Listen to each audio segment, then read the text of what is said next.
professional who seamlessly blends expertise as a dentist, lawyer, and medico-legal consultant.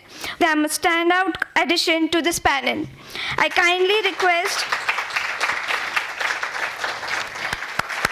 you can make with your phone filter or the phone camera, right? But how do you define beauty?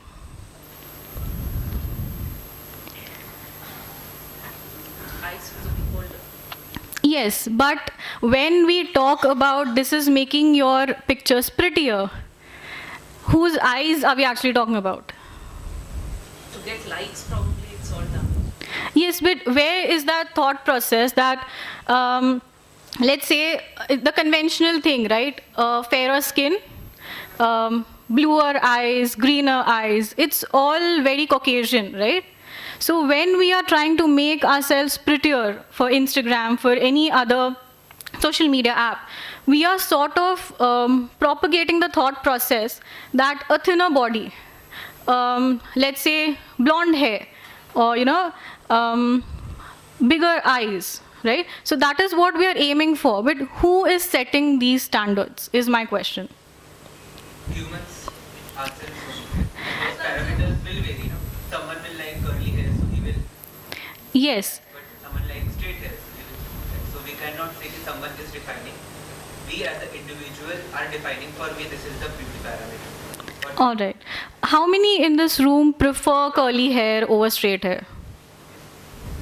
It's okay with your girlfriends, it's fine. But do you prefer curly hair on yourselves or with your partners? Yes. There are maybe 2-3 people here.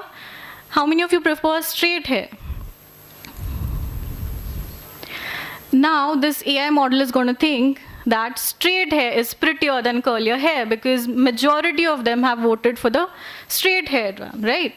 So today I want to talk about what are you actually entering into your AI models. Are we really thinking about what we are training them to do, right? Is it actually leading to more body complexes? Is it leading to a more scared and anxious generation about their looks?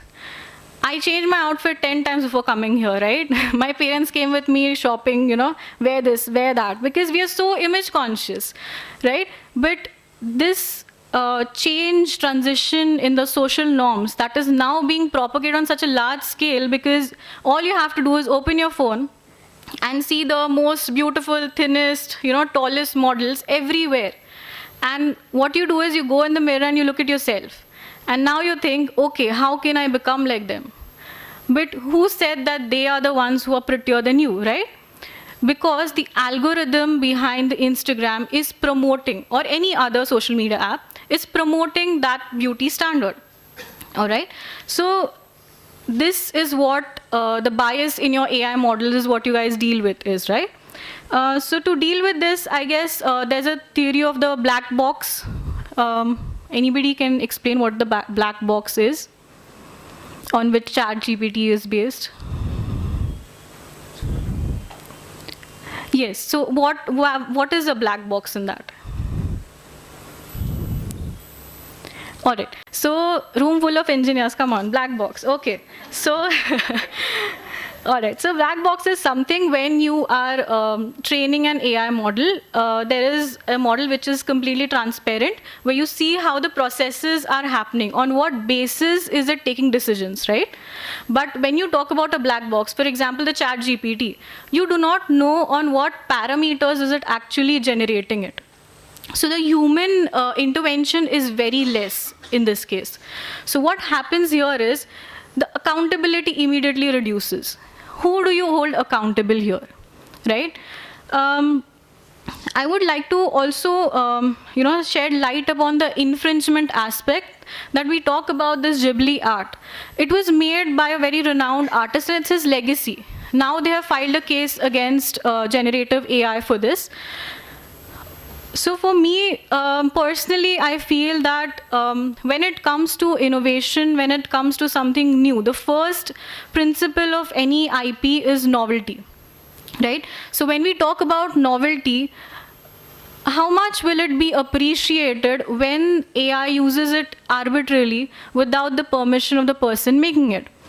Now, I'll give you a very personal example. When I was, working on my patent, so when I was working on my mask, I used to hide my diaries. I used to stay in a hostel and I used to hide my diaries from my roommate. When I used to go for, asking my mentor, I would make sure that nobody knows that I'm going there. And I feel this is a very similar experience for everybody who's into research. So why are we trying so badly to protect it? Because we want to be the first one, right?